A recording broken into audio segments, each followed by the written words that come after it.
Geeks and geekettes, ladies and gentlemen, boys and girls, amigos and amigas from all over the world of comics and pop culture and all the rest is what I'm here to answer your questions about.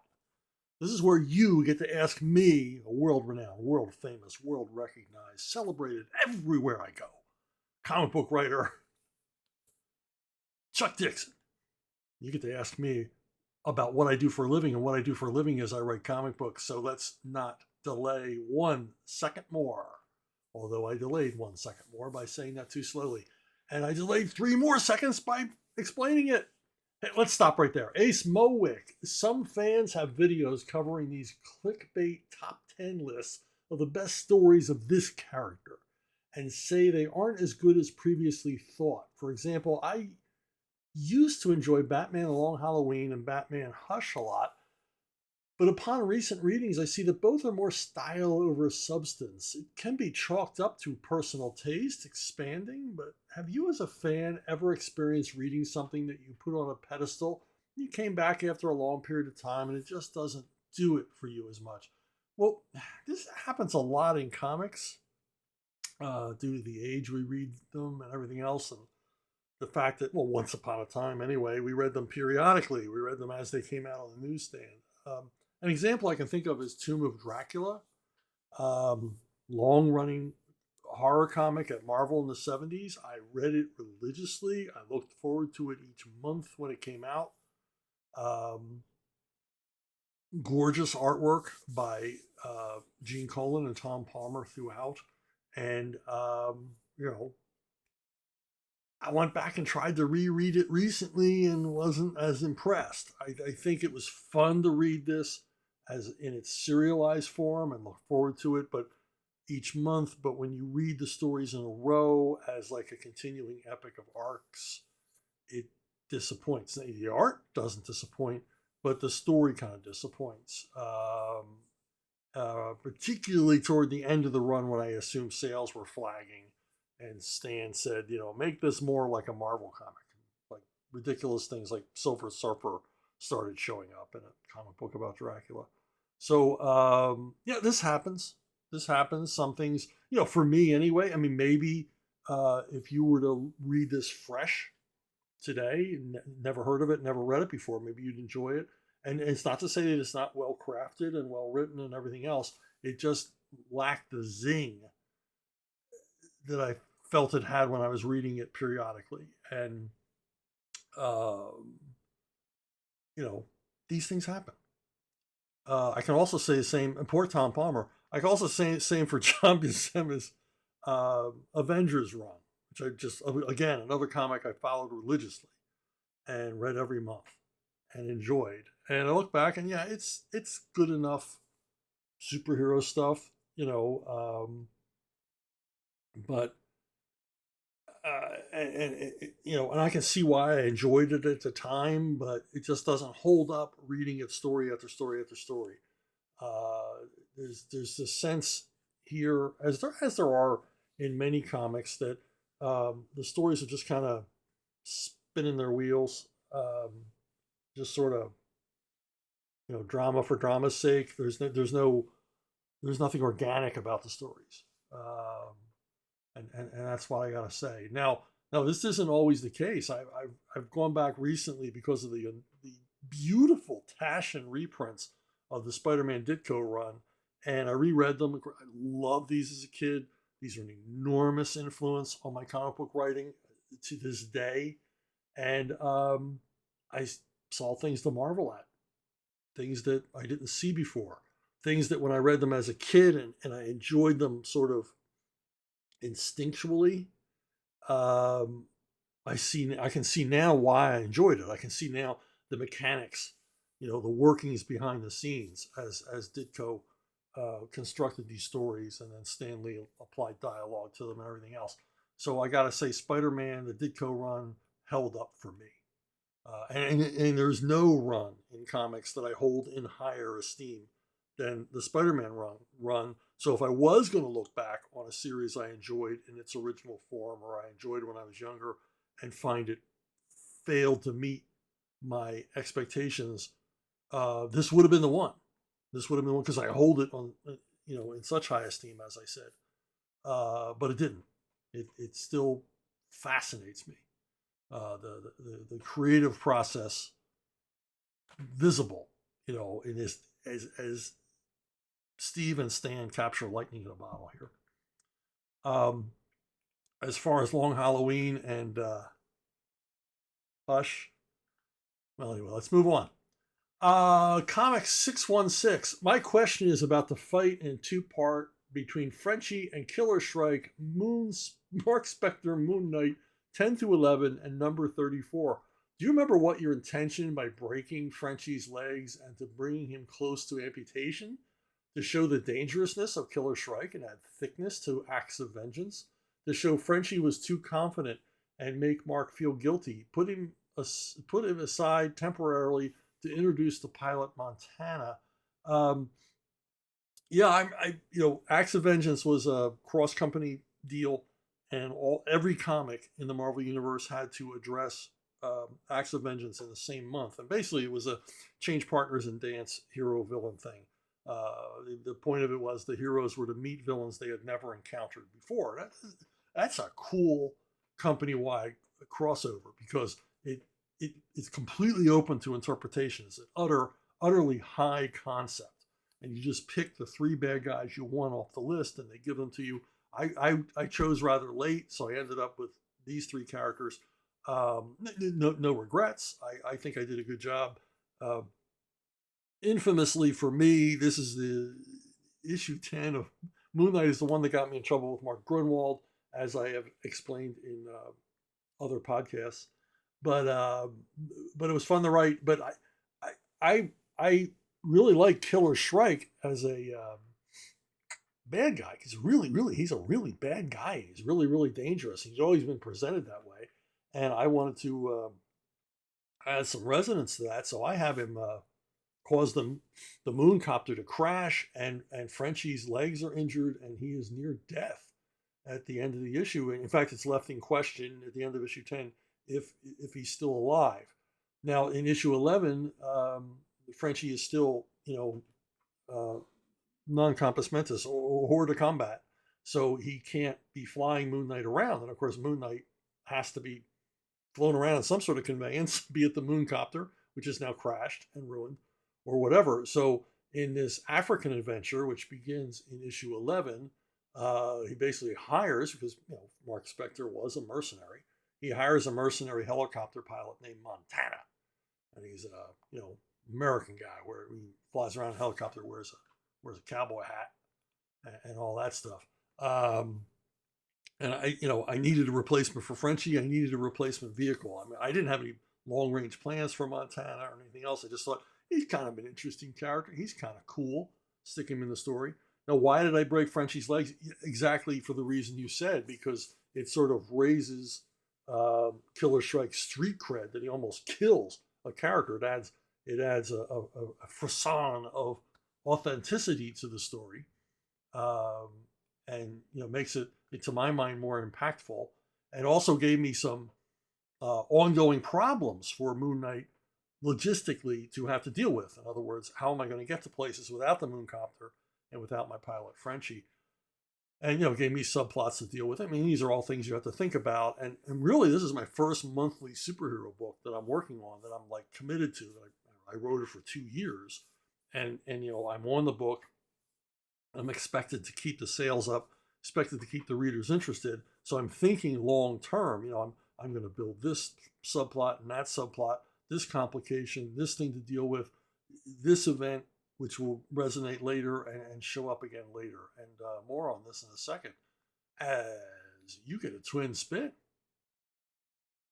Okay, Comics 616 is back with, I was wondering too if the return match, the Grudge episode, was planned in the original run or had the plot point been added after for the need of a fill-in number. Number 34, where Moon Knight once again faces Killer Shrike, but Frenchie, who has recovered by this time, this is quite a while later, it seems to me it's a perfect time. Now, this is after my run But I think this was a great idea to have a grudge match between Frenchie and Moon Knight and Killer Shrike, because so Frenchie's his own man, and he's going to go up against him um, and get his revenge on his own. And I think it was a great idea. So even though it wasn't my idea, I can't remember who the writer was at that point. I want to say Mark Bagley was on art by that point. I might be wrong, but I know Mark Bagley did come on the title right after Sal Voluto and I left. Okay, a triple spin for you, and I believe another Moon Knight question. Comic 616. And perhaps have you any reflections to share about the development of Frenchie by Terry Cavanaugh? Frenchie will begin to deploy a new psychic power linked to the Templars after, curiously, his legs are broken again, like an echo of your story. I didn't read those issues. I think giving Frenchie any kind of superpowers or mutant abilities is, frankly, kind of a dumb idea, because he's like Alfred, like Microchip, like all these other supporting characters, literally supporting characters of these heroes. I think that they should just be civilians. They should just be regular, normal human beings. So it provides contrast, and it makes their the human civilian employees or sidekicks or supporting characters. It makes their role even more important, because they're taking such a tremendous risk, because they lack the skills, the total skills, wherewithal, powers, whatever, of their partners or the lead character in the comic book story. JD Dishman, is it harder for you to write technology-based superheroes or easier? Also, what would you do to make their specialized gear for specific missions seem real via dialogue or not particular technology? Yeah, technologically based characters are kind of tough. I'm working on a character right now for Rippaverse who's kind of a living fusion reactor, and largely because I watched a video, which I suggest all of you try to find, of a actual fusion reactor that's been under construction for decades in the south of France, and it's an amazing thing. And I learned all this terminology from it. And so when I went to write this character, the terminology is fresh in my mind. And basically, that's the way it runs. If there's an area of technology that I'm particularly interested in and I feel I can base a character off of, and then, of course, then you have to read enough to be conversant to make the dialogue sound like the characters actually know what they're talking about. And what we're talking about here is authority. Can you write about this subject with authority? Now, if you were told me you have to write a story about a Japanese tea ceremony, I'm not going to be able to write that with authority. I can do all the reading I want on Japanese tea ceremonies, and it's not going to come off well. The technology stuff, you can absorb and everything else. I've gotten technology wrong in the past, and I've been called on the carpet for it by readers, not by my editors who didn't catch it before publication. And I'm willing to admit I'm no science guy. I'm not. I'm just as likely to. I was just as likely to fall asleep in science class as I was in math class back in the day. And the thing is, this is something that writers run into all the time. The writers on Star Trek Next Generation, in particular, admitted that they couldn't write any of what they called technobabble, when the characters had to talk about why they couldn't get the Enterprise's engines up and running again, or how this wormhole worked, or how this other technology worked. They had no idea how to write that. They just knew they wanted complications in that area. And so they would actually turn to like real physicists and engineers and people like that and say, how would you justify this? How would you have, Geordi explain this to the rest of the crew and the viewers so that we could bring some verisimilitude to what's going on here, even though it's a fantasy scenario. And that's what they would do. And these actual people would, write from their area of expertise. They would write technobabble for the characters to blather back and forth to one another, so that we, the viewers, would think, hey, these guys know what's going on, and and there seemed to be some authority to the writing, because there was authority, because they actually got people who were leading authorities in their fields to write the material for them. So I don't have the budget for that.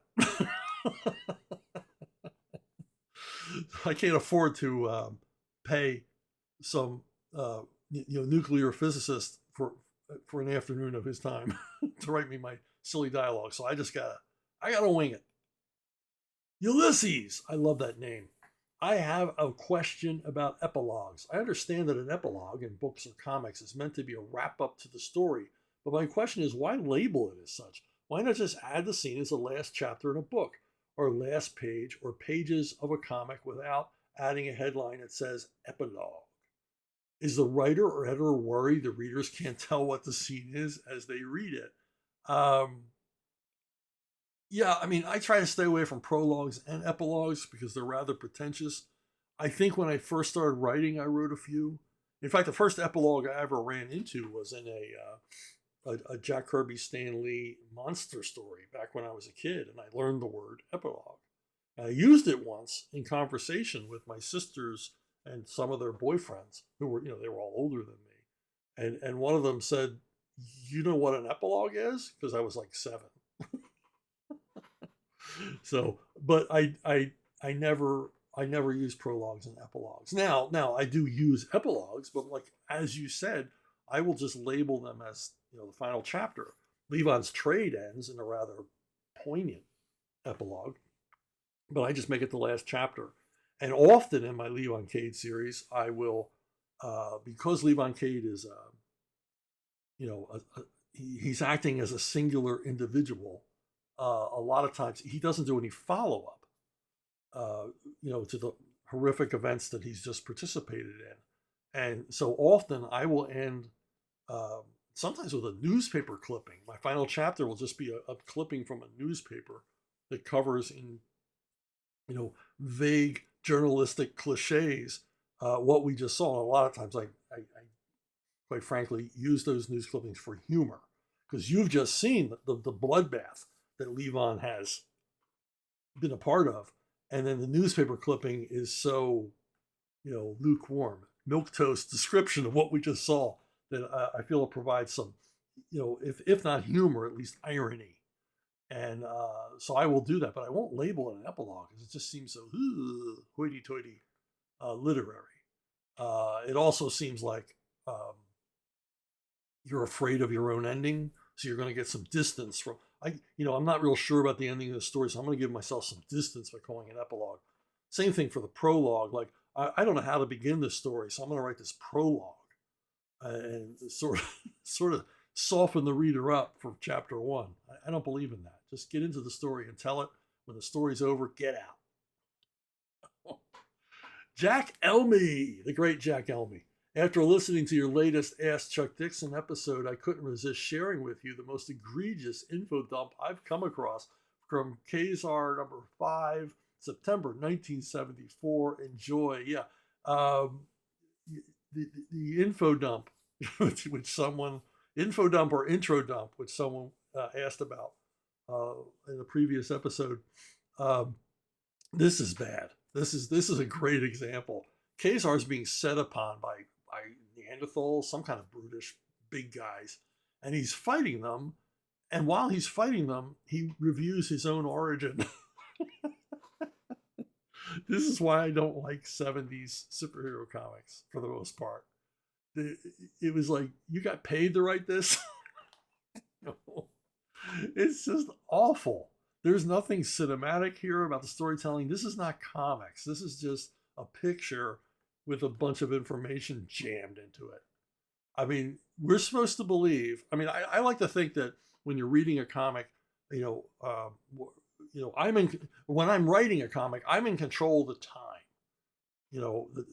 I'm in control of the passage of time within that story and panel progressions. I can speed the story up with a 6 or 8 panel grid. I can slow it down with splashes or larger panels or big money panels or double page spreads. And in my mind, I'm doing that. I'm slowing you down. I'm speeding you up. And this just stops the story dead. I mean, we're supposed to believe that Kazar's spouting all this stuff while fighting these guys. First of all, they're not interested.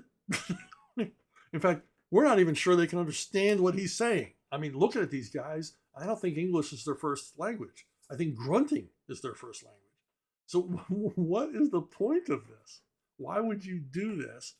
And largely, it's because there was an active resistance at Marvel, particularly in the 70s, not so much at DC. There was an active resistance against cinematic storytelling in comics. In other words, everything we learned from Will Elder and Harvey Kurtzman and Carl Barks and John Stanley and Milton Caniff, we're just going to throw that out the window. Forget about that. Those guys didn't know what they were doing. We're just going to have our characters yak, yak, yak, yak, and we're going to write the story whatever way is convenient for us, and the artist is going to have to figure it out. And God knows what this plot line looked like when the artist got it. I'm sure it didn't. Well, whatever. I can't imagine. Can't imagine what it looked like. Ian Cordera, I hope I'm saying your name right. Cordera? Okay. I just got my new copy of DC versus Marvel Omnibus. I read your Punisher and Batman story, full of cool history here. What is your take on the different stories DC versus Marvel had, and what other team-up ideas would you write if you could? Well, I've spoken a few times about how the Spider-Man, Superman team-up between Marvel and DC in the 70s basically saved both companies from ruin, because their sales were so low they had to do something. So they both got together and thought, well, we're both in the same boat here. We're both sinking. Let's bail out together. And they came up with this team-up idea, which benefited both companies. And more importantly, I'm sorry if I stress this too much, more importantly is they knew it had to be a really good story. The art had to be top-notch. The story had to be top-notch. And if you read that team-up, it's awesome. It's a great story. It's great, and it is included in this omnibus. Some of the others later were questionable. They were well done. But, Wonder Woman, Hulk, because they were both on TV. Batman, Hulk, because Hulk was big on TV. Some of them didn't quite make as much sense. Batman, Hulk makes no sense whatsoever. And they did the best they could. But largely, these things are fun. They're fun because you want to see these characters meeting each other. I particularly like the Spider-Man Batman that Graham got to do, because Graham was like a kid at Christmas when he got to do it. He's like, I'm gonna do my Johnny Romita Spider-Man. And he was all excited and did a terrific job on it. So yeah, these are fun. I love a crossover. What can I say? I dig a crossover. And this omnibus has them all. It has those John Byrne ones, Captain America, Batman, all that. So this is a big fun read of mostly terrific stories. Seriously. If I were to had my druthers, I picked some oddballs. Sergeant Rock and Sergeant Fury. What if they met? To my mind, Sergeant Fury and the Howling Commandos would not survive a day with Easy Company. And Sergeant Rock's and Sergeant Fury's leadership skills would clash to a tremendous degree. And just the idea of Bulldozer meeting Dum Dum Dugan would be fun. That'd be a fun couple of pages. Another one which would be irresistible: Doctor Strange and the Demon, and of course you got to have Clary and the Witch Boy in that one. I mean, this would be a hell of a story, meeting, one of Ditko's iconic characters and one of Kirby's iconic characters together in one story. Would be awesome. I can see it now. In an alternate universe, me and Frank Fosco are already working on this. Drew North, what is your preferred way to experiencing a comic? I know there's this whole way of thinking that single floppies are really the only way to go, but within the last 5 years or so, collected editions have really taken off in popularity due to them reprinting material that has become out of reach due to exorbitant prices through the third market. And it's more space efficient on bookshelf rather than having a long box laying around. Less smelly, too. For some people, they prefer the remastered art, but there are those purists who prefer the original presentation in its original format. Your thoughts on such a debate? Yeah, I mean, as long as it's in print, as long as I can hold it in my hands, as long as it's not digital. I can't get into digital. Digital is a generational thing, and I think even that will fade. We're starting to see a lot of turn back away from digital format in everything. People want physical media. People are buying vinyl records. Blu-ray sales are up for the first time in many years. Because you can't trust digital media to stick around. But that wasn't your question at all. Yeah, I mean, I'm mostly reading collections. So,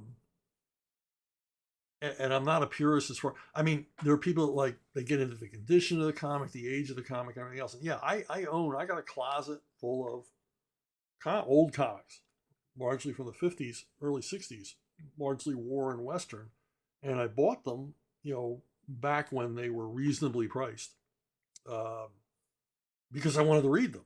They were a little more. Like I bought copies of comics that were you know printed before I was born, uh, at prices not that much higher than cover price back in the 80s, early 90s, before comic book prices exploded.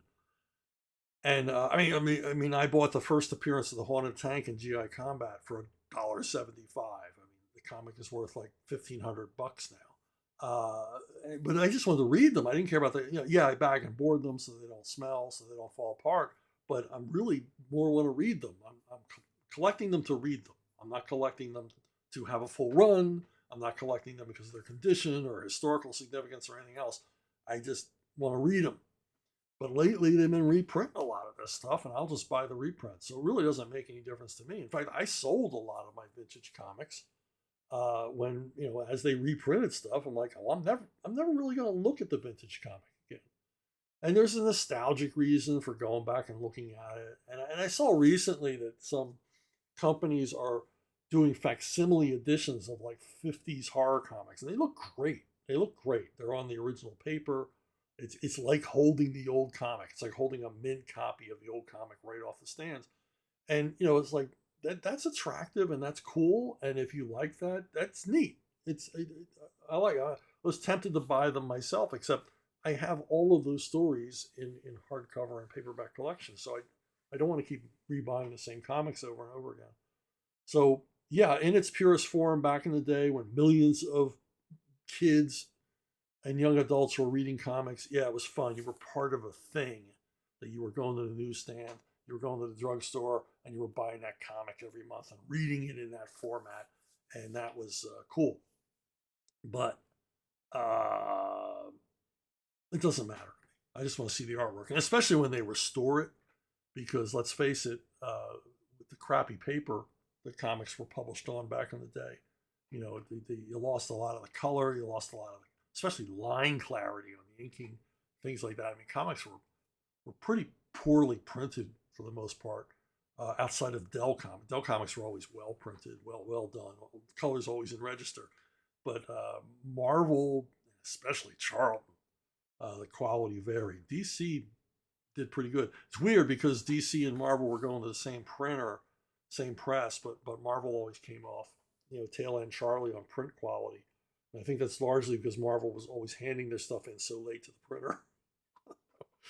a Marvel tradition, a proud Marvel tradition of decades of going to the printer late, showing up just on time. So there you go. Yeah, there's my opinion.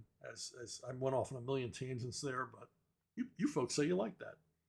Joshua Ignatowski, when watching media that's not in English, do you prefer it to be captioned or that it be dubbed? I'm a dubbing. I hate dubbing. I hate dubbing. I mean, the spaghetti western is okay because I'm used to it and it's kind of a thing. And in Italy, they didn't do live sound anyway. Everything is dubbed. Even an Italian movie in Italian back then was dubbed. But I like the subtitles. I want to hear that actor's voice. I want to hear Alain Delon's voice. I want to hear Isabel Herrera's voice. I want to hear Paul Belmondo's voice. I don't want to hear some guy doing a faux French accent instead. So I like the subtitles, and I find the subtitles are generally more accurate to the dialogue than dubbing, and it goes for any. I mean, Hong Kong films, French films, Italian films. whatever. I would much prefer to read the subtitles than hear, especially bad dubbing. Dubbing has been horrible in recent years. It's really gone downhill. Uh, there's a lot of, like, if you go to Walmart, there's a lot of like Russian war movies you can buy really cheap. And I bought a couple and brought them home, and I couldn't watch them because the dubbing was so awful. The acting was bad. There was no attempt to make the sound of the dubbing, the quality of the dubbing match the quality of the film. In other words, they all sounded like they were recorded in a studio. They didn't sound like they were in a room. They didn't sound like they were outside when they needed to be outside. All that stuff, and they were too loud. They were too. The dubbing was the dubbing track was pushed too far forward in the audio landscape, and I didn't like that. It kept pulling me out of the movie, and the acting was horrible. The acting was horrible. Now, when I was down in Argentina many years ago, um, they would show movies, on TV like anywhere else. And I remember once sitting and I was watching a movie that I got really interested in until I realized that it was Flashdance. I thought it was a foreign film. I thought it was a Spanish language film. It was so well dubbed. I couldn't believe it. It was perfectly dubbed. Interior sound quality, depending. I mean, they considered the size of the room the actors were in, how much echo or how little echo. And then outside, they recorded the dub voices outside if the action was outside. Just terrific. So much so that I had no idea it was dubbed. So yeah, I would rather. What am I doing? I would much rather read the subtitles than listen to bad actors and poor sound quality. And hey, have the questions come up here? Have you subscribed? I think Bridget's subscribed. If you haven't subscribed, think about it. If you have, thank you. And if you have, check and make sure you're still subscribed. I cracked the 10,000 mark, and I'm holding on. But they're still playing their funny reindeer games over there at Yahoo, Yoo-hoo, haha, hoo-hoo, BoobTube. So, take a look. Joshua Ignatowski again. Do you know of any particular Thanksgiving or Christmas traditions the Philadelphia area might have that are unique to it specifically? Yeah, we got 10% more Ignatowski again this week. All right. Yeah, I can think of two right off the bat. John Wanamaker, well, this one doesn't exist anymore, but John Wanamaker's was the premier flagship department store in Philadelphia. I worked there as a stock boy for a year or so when I was right out of high school. And it's just a fabulous building. Teddy Roosevelt oversaw the dedication of the grand opening of John Wanamaker. That's how old the building is, and it's a fantastic building, really terrific. You see it a lot in if you ever see a movie like Blowout or something like that, where they show you Philadelphia City Hall. John Wanamaker's right behind City Hall. It's just a terrific building. And in the center court, amazing center court surrounded by a mezzanine. And I don't know if any of this still exists. I think it's an office building now. It had a mezzanine surrounding the upper part of the main court, and vaulted ceiling, and then a huge pipe organ. At the time, and may still be, the world's largest pipe organ is up on the mezzanine. And the sound is tremendous. Tremendous. You want to hear Christmas carols played on that thing. And the pipe organ is so big. I worked in a stock room on the 8th floor, and there was a closet in the stock room that we were never to open. And I asked somebody, what's in there? And they said it's pipes from the organ. The pipes from the pipe organ ran up the entire length of Wanamaker's, which was a 12-story building, and vented out on the roof top. Anyway, in the middle of this fabulous center courtyard of the John Wanamaker building was an enormous bronze statue of an American eagle, a bald eagle. And here you see it here on its pedestal. And at Christmas time, at any time of the year, but particularly at Christmas time when crowds were crazy in the store, you would tell whoever you were meeting or whoever you were with, if you got separated, we'll meet back at the Eagle. I can't tell you how many times I heard my mother on the phone with my grandmother saying, "Yes, we'll meet you at the Eagle." And she would, bundle me up in my winter wear, and we would take the bus on down to John Wanamaker and meet my grandmother at the Eagle and go upstairs and have lunch at the Crystal Tea Room. And so that is a strictly Philadelphia Christmas tradition that happens nowhere else. Now, this one is another one that I thought this happened everywhere, but I looked into it and it really doesn't. This is more of a wintertime tradition in Pennsylvania, in Philadelphia, and generally a South Philadelphia tradition, which is if you shoveled out your parking space, you put a lawn chair or whatever out there, and that's your parking space, and nobody better park there. South Philadelphia, the history of South Philadelphia can be told through the violation of parking laws and parking. Parking is, I assume, to this day, a problem in South Philadelphia. It always has been a problem. The parking is insane. There's just not enough parking spaces for the houses of people that live there. And if you ever go down South Broad Street and you see cars parked on the median, which it's illegal to park, but at least it was back in my day, it was illegal to park there, but the city just sort of turned a blind eye because there's nowhere else to put these damn cars. And this is back when most families only had one car. I can't imagine what it's like today. But you would shovel out your parking space and you'd stick a lawn chair out there, and that meant this is mine. And it was worth your life, and I am not exaggerating, it was worth your life to move that lawn chair. Because, Vinny or Rocco or Tony would come down and you'd have to explain to them why you just moved the lawn chair, and pull your Prius up to the curb. It was a dangerous enterprise to steal a man's. It was like cattle rustling or horse thieving in the Old West, is to steal a man's parking space. And anything that, if you did that, anything that happened to you next was justified. So there's your two Philadelphia Christmas traditions.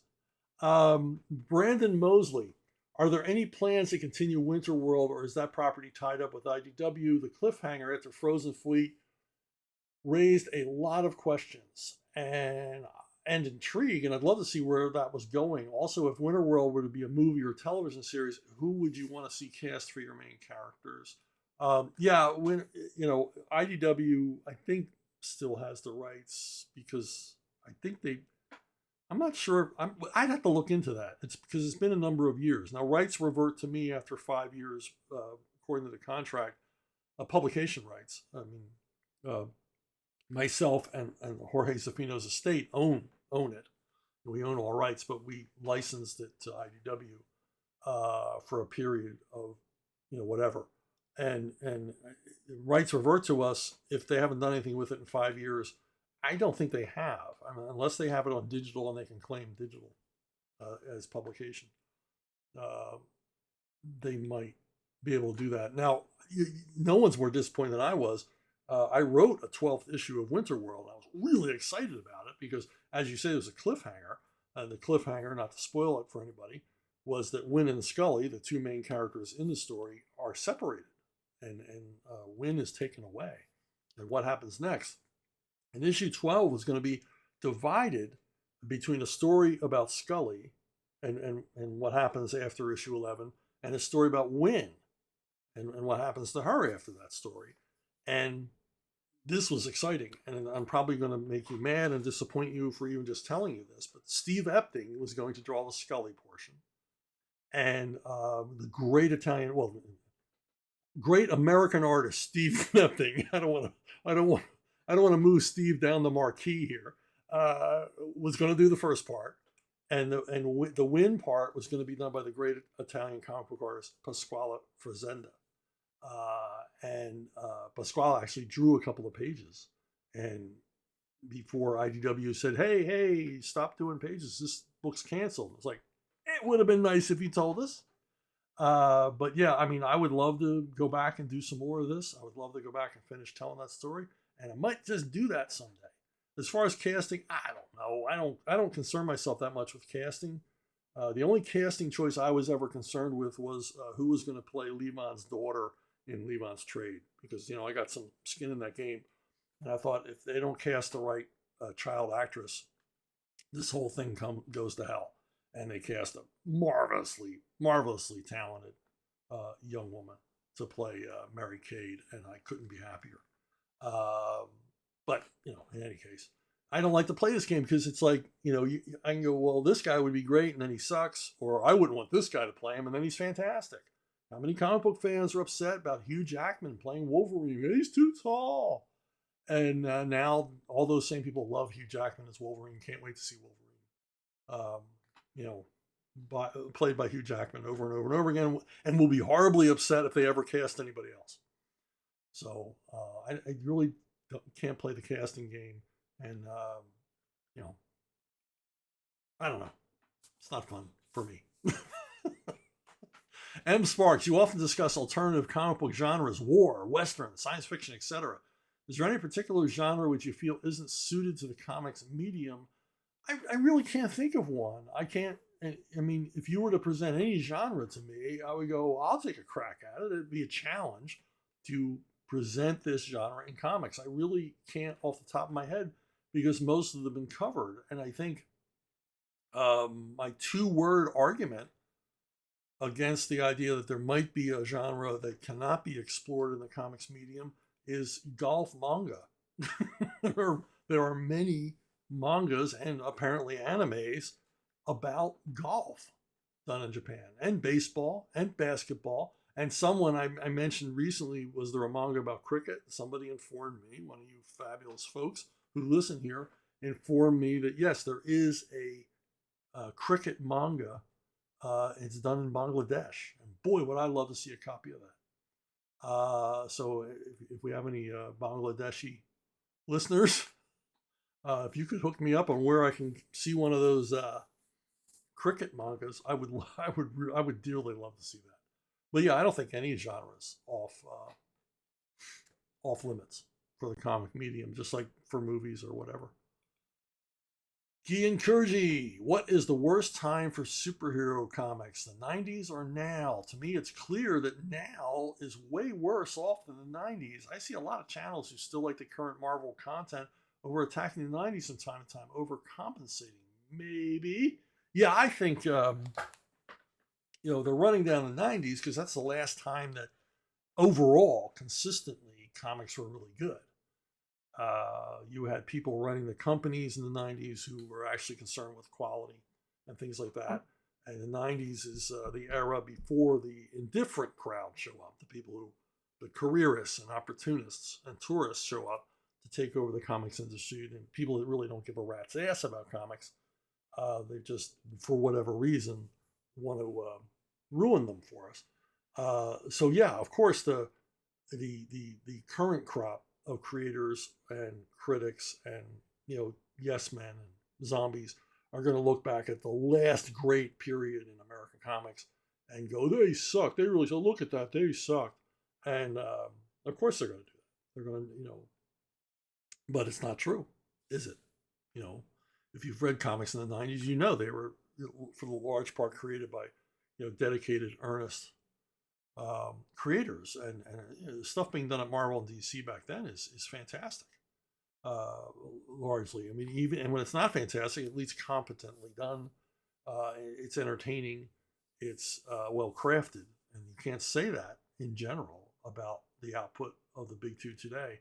Now, for me, the worst period, and I've said this over and over again, I said this early in the video, the worst period in comics, because I don't really look at comics now. And the comics now are kind of irrelevant because they sell to so few people. Why would we even talk about them? But the last significant era of comics that was bad was the 70s, where you had pages like this,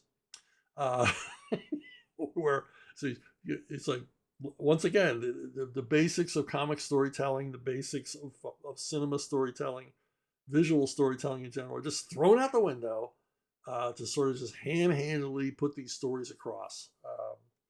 The writers were the editors were the writers, and the artwork to them was just, a necessary evil.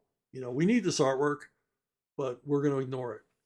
and we're going to cover up as much of it as possible and we're not going to really think about any kind of cinematic storytelling or encourage any thought on the pencilers that they are any kind of auteurs. So for me, that's the worst era in American comics. But I owe my career to it because my whole career is a reaction to this period at Marvel and DC. Hey, twin spin. Got another twin spin today, friends. Key Kurji is back with, you said that you think that Cormac McCarthy is unfilmable. Have you ever seen The Counselor? It was a film made from his original script. It is bizarre. Yeah, Cormac McCarthy, I still say his novels are largely unfilmable. I mean, No Country for Old Men did as about a good a job as you can do with one. And a lot of times it's largely because of the way he tells a story and also the unpleasantness of his story. I mean, it makes something so grim and everything else. It's effective as a novel and everything else, but you put it on screen and it becomes exploitative and grotesque and everything else. And sort of, to me, takes some of the magic away from it. Also, you don't have McCarthy's language, which is so important to McCarthy's work. Now, The Counselor, yeah, I have seen it. In fact, I've watched this movie about 3 times. I really like this movie. Now, remember, Cormac McCarthy now realizes I'm in the world of cinema, so he's writing a screenplay. So obviously, a screenplay has to be filmable. And so he's writing for the screen. And to me, he's writing very well. And of course, he's aided and abetted by Ridley Scott. This is one of Ridley Scott's better films, in my opinion. And just what a cast. Brad Pitt, Michael Fassbender, Penelope Cruz, Cameron Diaz, Javier Bardem, and it's a hell of a story. And the thing is that McCarthy doesn't really modify his worldview or storytelling style or anything for this. He just sort of adapts his own way of thinking to let me get that right, to this new medium. Medium new to him. Well, I'm sure he's seen movies, but he never worked in movies. And it deals with a lot of the same themes that McCarthy's work deals with, which is, the theme of this one is basically, you can't let a little bit of evil in your life. If you let a little bit of evil in your life, you've turned a corner. You've made a decision that will negatively impact you and everyone around you. And the continuing horrific disaster that lawyer Michael Fassbender finds himself in throughout this film, it's just, you can't take your eyes off the screen, because this movie just goes from bad to worstest as far as scenarios. It's just horrible things happen. He's introduced to horrible people, totally amoral. And we get even below the amoral to the actual, really evil people that exist in the real world. And this is McCarthy's milieu. This is his meat. These morality tales in which, if you don't keep yourself pure, if you allow the devil even one entry, if you allow the nose of the camel into your tent, you are doomed. You have put yourself on a path. You have lost control of your life. In that aspect, this is very much a noir film, in that the lead character totally loses control of his own life due to the decisions he's made and the evil forces that he allows to enter. There's just some unforgettable stuff in this movie if you've never seen it. Now, it's not a typical Hollywood thriller, but I'm not going to say it's an art film either. It's just grown-up entertainment. It's just solid, and but like all of McCarthy's stuff, not the feel-good movie of the year. It's not a date night movie, but it's strong stuff, and I think Ridley Scott did an awesome job bringing it to the screen. Not everyone shares my opinion. A lot of critics really hated this, and of course, audiences avoided it in droves. But I suggest you watch it and make up your own mind. One more thing. This was brought to my attention on X. It's a Joyce Carol Oates post, and I'm going to read it to you. Joyce Carol Oates is I'll explain who Joyce Carol Oates is in a minute. She writes, a friend who is a literary agent told me he cannot even get editors to read first novels by young white male writers, no matter how good. They are just not interested. This is heartbreaking for writers who may, in fact, be brilliant and critical of their own privilege. Now, Joyce Carol Oates is a literary lion, whether you like her writing or you don't like her writing. She's highly influenced amongst the literati in book publishing, has been for decades. And her voice matters because of that, because she's been, at the top of the New York Times bestseller list, uh, largely considered, rightly or wrongly, depends on your opinion, of being one of America's great writers, great novelists, great short storytellers. And so you think people are going to have to listen to her uh, when she says that she knows, and there's no reason to doubt her, and the evidence is there, that literary agents cannot place books by white male writers. And we this is not good. We see the evidence everywhere. Um, I don't go on Barnes and Noble anymore because it depresses me. It's become a Lego store. But I do go to Target to buy a few things now and then, not as much as I used to. And I can't help but look at the book aisle. And when I look at the book aisle, it's almost all either books about women or by women. There's very few books by men at Target. And in doing a little bit more research on Joyce Carol Oates's post, I found out that like 73% of best-selling authors now are women, and 85% of retail book sales are by women. Now I realize I'm no dummy. I've been around a while in publishing, and I realize that women read more books than men. They read more fiction than men read. This wasn't always true. It's true now. But what's the cause of that? That decline in male readership? Is it because there's not many books for men? Just like men attend university and college in smaller numbers than women, because men don't feel welcome in the university life anymore. Why would they? I think the same has happened with men. Why would you go into the book department when you know there's nothing there for you? I don't know where men go to find books now. There's no, paperback racks. There's no, the old paperback stores. Even at the drugstore, the paperback rack it's like one shelf. And again, mostly female writers. So have they chased this demographic away? And, this is all DEI. This is all within recent years, because you had big selling authors that wrote for men and women. I mean, women read, thrillers too. But it's just like this whole domination of female authors is because apparently white male authors aren't accepted. And I have to assume that authors of color, maybe there's not enough of them. Maybe they're not, maybe Ta-Nehisi Coates doesn't write fast enough to fill the bookshelves all the time. They're just, and that's the problem with minorities. You see, women aren't a minority, but if you're looking at minority writers, well, they're a minority. You know what that means? There's less of them. So the pickings are thin. So you don't have enough people of color, males, that would be acceptable to DEI editors and publishers. And so you're accepting largely books by females. And, in their mind, the best choice is a female of color.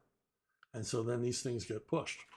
And, if you have a phone, or if you have an Amazon account, you know this, that these are the books that are pushed at you, even though there's nothing in your buying history that says that you want to read Michelle Obama's autobiography. You're going to see Michelle Obama's autobiography every time you turn on your phone or every time you turn on your Kindle. or every time you go to Amazon. And it's because this is the world now. It's not a market driven environment anymore. They're telling you what they want you to read, who they want you to read, and they're choosing the material that you're going to read. Which is why I think there's been a boom recently, an uptick in sales at independent booksellers and used booksellers. I go to my local, you know, little cubby hole paperback used bookstore, and middle of a weekday, there's a crowd in there buying books. And you go to Barnes and Noble, and there's a couple of, hipsters sipping latte while they leaf through the latest GQ, and that's it. It's a ghost town at the same time. So I think it's like every other business, they're ignoring the market. Comics, films, the automobile industry, they're ignoring the market. They're saying, we don't care what you want. This is what we're going to offer you. And if you don't take it, there's something wrong with you. But moving away from white authors, white male authors, is just the latest in a sort of shrinking, an erosion, a decline, whatever you want to call it, demonization. I think I just made up a word, of the publishing industry. Back in the early 60s, Gene Shepard did a whole radio show on this subject, not this particular subject, but its subject more generally. I listened to Gene Shepard radio shows in the late 50s, early 60s. You should too. You can find them on Internet Archive. Gene Shepard famously wrote A Christmas Story. You'll put your eye out, that movie. But he was a radio personality in New York for many, many, many years. And he had an hour-long radio show every night on WOR in which he would just ramble on, much like I'm doing now, on whatever subject came to his mind. He would tell these fantastic stories or give his opinion of the news of the day. And some of the best episodes are his views on culture. And just as an aside, he did an episode riding in a bus down to Washington with members of a black church to watch Martin Luther King's I Have a Dream speech in Washington, D.C. You have to hear that episode. It is such a snapshot of history. It'll tell you things the media would never tell you. It's just this honest, moving reminiscence. He reminisced about the day after it happened. Basically, it's a reportage, to use a fancier word, about that day and the events of that day seen by an eyewitness and seen by someone who's somewhat of an outsider. And just a fascinating. Anyway, back to Shep talking about publishing. And he did a whole hour on how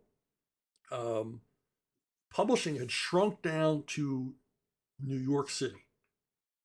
Now prior to the 1950s, there were publishers all over the country. You had publishers in Chicago, you had publishers in Boston, Kansas City, but by the early 60s, everything has shrunk down to New York. And Shepard's thing is that was the downfall of American literature, because once upon a time, you could write a novel about the Deep South. You could write a novel about the Midwest. You could write a novel about the Northwest. You could write about farming. You could write about cattle ranching. You could write about, working in a factory in Chicago. You could write about, building cars in Detroit. You write novels about these things. Being a shrimp boat captain, out of Galveston, Texas. You could write about these things. But as New York began to dominate the publishing field, the New York literary crowd took over.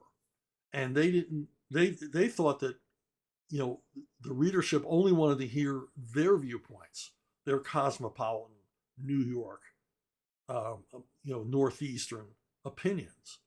And authors who were writing about other parts of the country because they were from other parts of the country, and novels that, dealt with their experiences in life, weren't wanted anymore.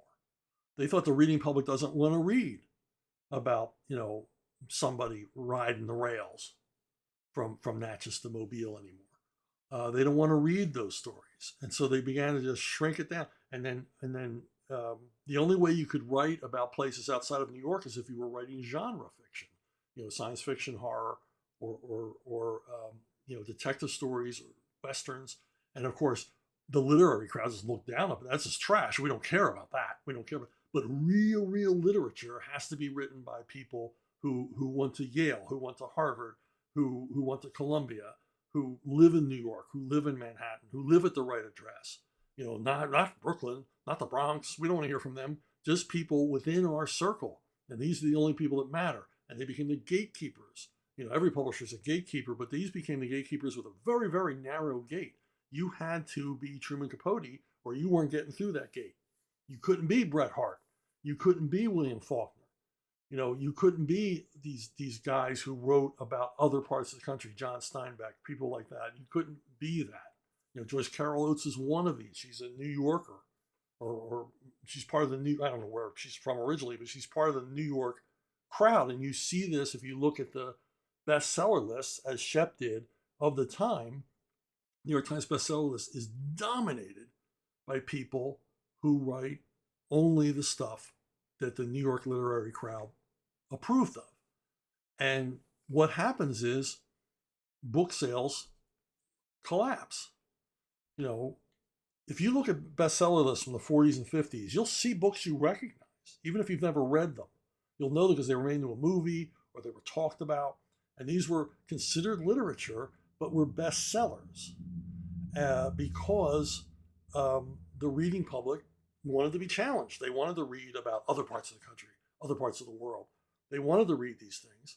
And so you had books that actually were significant, not because critics said they were significant, but because they had an impact on the culture, because they were great books, they were well written, and they eternally survive until Lord of the Rings, Ernest Hemingway, anything like that.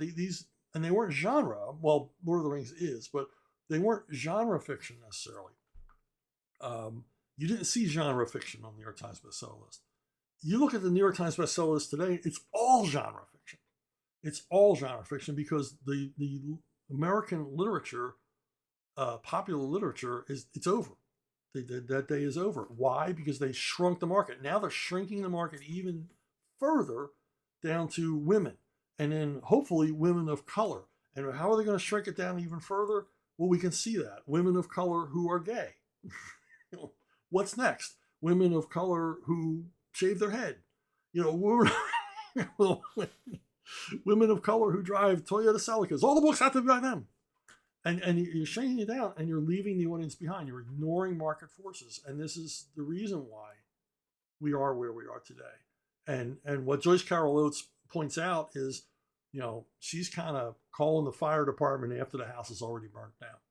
It's way too late to be considering this stuff. She was a part of this movement to restrict or constrict the flow of talent into publishing. And now we're all paying the price for it. But on to happier days. If you have a question, suggestion, whatever, send it to brunobookstore@gmail.com, brunobookstore@gmail.com. My offer still stands. If you send some money to St. Jude's, I will send you free comic book scripts. A few of you have taken advantage of this, but not near enough.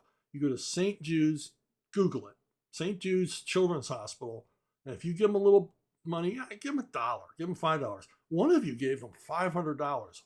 What a stud.